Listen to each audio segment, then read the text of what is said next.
சீரியல்களின் full எபிசோடுகளை Sun டிவியில் ஒளிபரப்பான உடனே எக்ஸ்க்ளூசிவாக சன் நெக்ஸ்டில் மட்டும் ஃப்ரீயா பாருங்கள். வாங்க, என்ன இவ்ளோ லேட்டா வந்திருக்கீங்க? உள்ள போங்க. வீட்ல எல்லாரும் வராங்கல்ல? சரி, போய் உட்காரு. Hi aunty. வா வா. எப்படிமா இருக்க? நல்லா இருக்கேன். நல்லா இருக்கியா? உனக்கும் கல்யாணம் ஆயிடுச்சுல? ஆயிடுச்சுல? சரி சரி, போய் உட்காரு. ஆண்டி. வாமா, போய் உட்காரு. வணக்கம். வணக்கம்மா. வணக்கம். வாங்கய்யா. வணக்கம். வணக்கம்மா. காமாட்சி அம்மா, ஒரு வழியா உங்க மக கயலுக்கு கல்யாணம் பண்ண போறீங்க. உங்களுக்கு சந்தோஷம் தானே?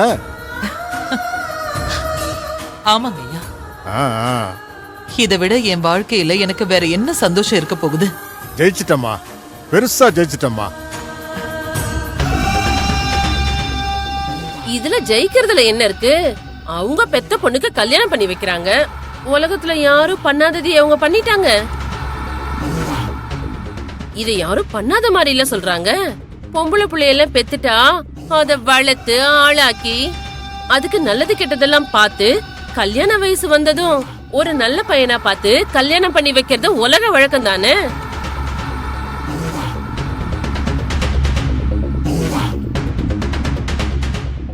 என்னமோ இவங்க மட்டும் தான் பண்ற மாதிரி ரொம்ப வியப்பா பேசுறீங்க. என்ன பிரச்சனை? என்னங்க எப்ப பாரு மட்டம் தட்டிக்கிட்டே இருக்கா? அவளால சும்மாவே விடக்கூடாது. இருங்க, என்னமோ ஒரு நிமிஷம். ஐயா, நீங்க போய் உட்காருங்க. சரி சரி.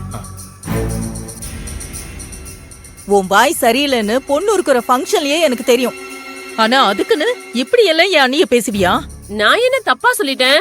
ஊரு உலகத்துல யாரும் பண்ணாததே அவங்க பண்ணிட்டாங்கன்னு சொன்னேன். இது தப்பா? ஆமா, தப்புதான். எங்க அண்ணி பண்ற இந்த விஷயம் ரொம்ப பெரிய சாதனை தான். காமாட்சி அண்ணிய பொறுத்த வரைக்கும் இது அவங்களோட பெரிய வெற்றி தான். ஒரு நாள் நீங்க அவங்களோட வாழ்க்கையை வாழ்ந்து பார்த்திருந்தா உங்களுக்கு அதோட வலியும் கஷ்டமும் தெரிஞ்சிருக்கும்.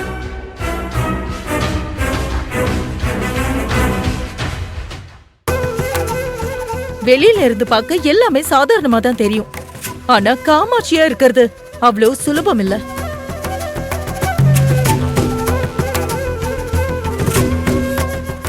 புருஷன் இல்லாம தனி ஒரு மனுஷியா தான் குழந்தைங்களை படிக்க வச்சு ஆளாக்குறது எவ்வளவு பெரிய கஷ்டங்கிறது உங்களுக்கு தெரியாதா?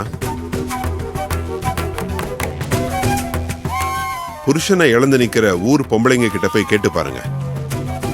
அவங்களோட வலியும் வேதனையும் எவ்வளவுன்னு அவங்க சொல்லுவாங்க.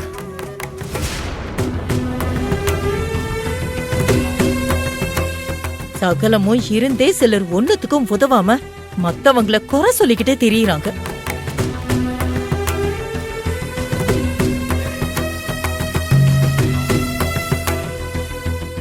ஆனா கையில பணமும் இல்லாம துணைக்கு புருஷனும் இல்லாம நேர்மையை இழக்காம 5 பிள்ளைங்களை வளர்த்து அவங்கள கரை சேர்க்க துணிஞ்சு நிக்கிற என் அண்ணி சத்தியமா அவங்க தெய்வத்துக்கு சமந்தான்.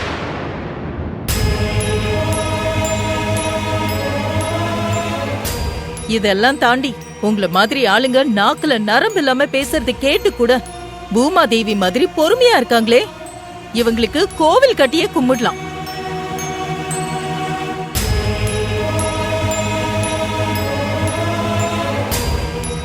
போதுங்க, ரொம்ப என்ன தாக்கி பேசாதீங்க.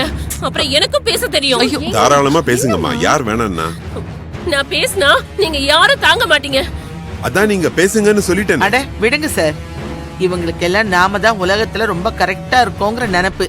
அப்படித்தான் பேசுவாங்க. நான் மாப்பிள்ளை வீட்டுக்காரவங்க. நீங்க எல்லாம் என்ன ரவுண்டு கட்டி பேசுறது ரொம்ப தப்பு. அப்ப எங்க அண்ணிய மட்டும் மட்டம் தட்டி பேசுறீங்களா? அது தப்பு இல்லையா? ராஜி, விடு ராஜி. அப்படி எல்லாம் விடக்கூடாது அண்ணி. இவங்க பிள்ளைங்களுக்கும் கல்யாணம் ஆகும்ல, அப்ப இவங்களுக்கு தெரியும் ஒரு கல்யாணம் பண்றது எவ்வளவு கஷ்டம்னு. அது வரைக்கும் இவங்க இப்படிதான் பேசுவாங்க. விடுங்க. இத பாருங்க, இவங்க பேசுனதுக்கு நான் மன்னிப்பு கேட்டுக்கிறேன். நீங்க போங்க, தப்பா எடுத்துக்காதீங்க. தப்பா எடுத்துக்கிற மாதிரி பேசிட்டு தப்பா எடுத்துக்காதீங்கன்னு சொன்னா என்ன அர்த்தம்? கோவப்படாதீங்க, ஆக வேண்டிய வேலையை பாருங்க ப்ளீஸ். இப்படி தேவையில்லாம பேசிட்டு இருக்காம ஆக வேண்டிய வேலையை பார்க்கலாம். என்னம்மா இவங்க?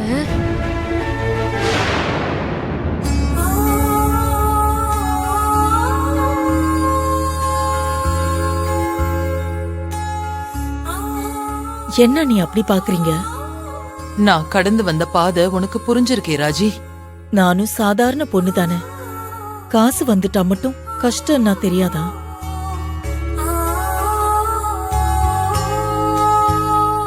நான் எதுவும் எடுத்து காட்டி சொல்லலையே, நிஜத்தை தானே சொன்னேன். உங்களுக்கு நிகர் நீங்க மட்டும்தான்.